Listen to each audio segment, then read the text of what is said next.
All right, today we're diving into one of the most foundational stories of all time.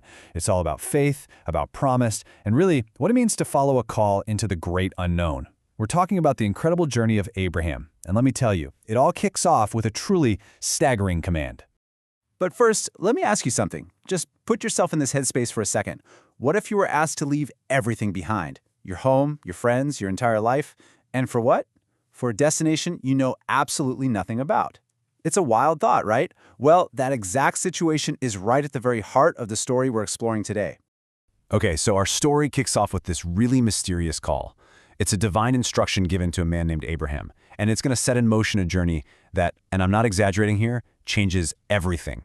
And get this. Notice how vague the command is. It's not, hey, go to this specific city. Nope, it's go to a place I will show you.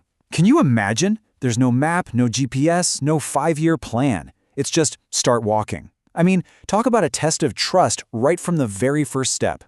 And what does he do? He goes. Just like that. In the face of all that uncertainty, he just obeys. And this single act of trust, this willingness to step out into the complete unknown based on faith alone, that's what's going to define his entire story. Now, this journey wasn't just about giving things up. Oh no, because tied to this incredibly difficult command was an absolutely mind-blowing promise. And believe me, it was a promise that must have sounded completely and utterly impossible at the time. And listen, we're not talking about a small promise here. Think about it. For a man with no kids, the idea of a great nation coming from him, that means a legacy, countless descendants, land, a huge impact on the world. It's basically a promise of a dynasty, all springing from him. So that sounds like a pretty sweet deal, doesn't it? A pretty clear-cut arrangement. Except there was one teensy but very significant problem. A biological problem, actually, that made this whole grand promise seem kind of like a cruel joke.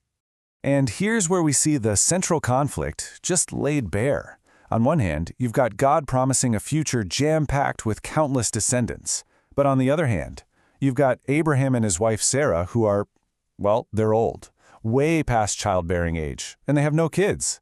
So the question is, how on earth can you become the father of a great nation when you're not even the father of a single child? And this wasn't a quick fix either, not by a long shot. Abraham had to live with this contradiction, this huge unanswered promise for years and years.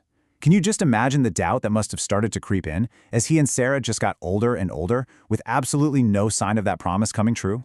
And yet, despite all that silence, despite the years ticking by, the story makes it super clear that his faith, it held firm. He kept on trusting the one who made the promise, even when everything in his day-to-day life was practically screaming that it was impossible.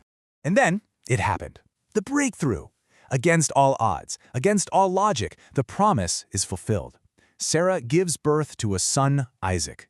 The impossible literally became possible, and after a whole lifetime of waiting, you can just feel the joy that must have filled their home. So, you think that's it, right? Happy ending, they waited, they got their son, the end. But no, it's not the end. Not even close, because Abraham's faith is about to face its final and its absolute most difficult test. After everything they'd been through, after all the waiting, God gives him a new command, and it's a gut punch. Sacrifice your only son, Isaac, the son who was the promise, the miracle child they waited a lifetime for. It's a devastating request that seems to contradict everything that came before. I mean, logically, this makes zero sense. It feels like it completely cancels out that original promise. But once again, Abraham chooses to obey even when he can't possibly understand why. He has to trust the one who made the promise, even when the command itself is just beyond comprehension. So he travels to the mountain, he prepares the altar, he raises the knife, and right at that last possible second, God steps in. An angel calls out, tells him to stop, and makes it clear that the boy is not to be harmed. So, what was the point of all that? All that anguish? Well, it was the ultimate test of faith. This was never about God actually wanting a sacrifice. It was all about revealing the true depth of Abraham's trust and proving that it was absolute. And because he passed this final, unimaginable test, the whole story comes full circle, and it locks in Abraham's legacy for all time.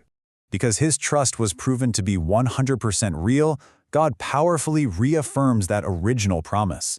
Isaac is spared, and it's through him that the promise of Abraham becoming the father of many nations is finally and forever cemented. But you know what's so amazing about all this? This epic story of faith and waiting and testing. It isn't an ending. Not at all. It's actually the beginning. It's the first chapter in a much, much larger story. So yeah, Abraham's journey totally sets the stage. But it leaves us with this huge hanging question, right? What happens to his descendants? What happens to Isaac and all the generations that follow him? Well, the answer to that question is going to shape the history of the world. But that, well, that's a story for another time.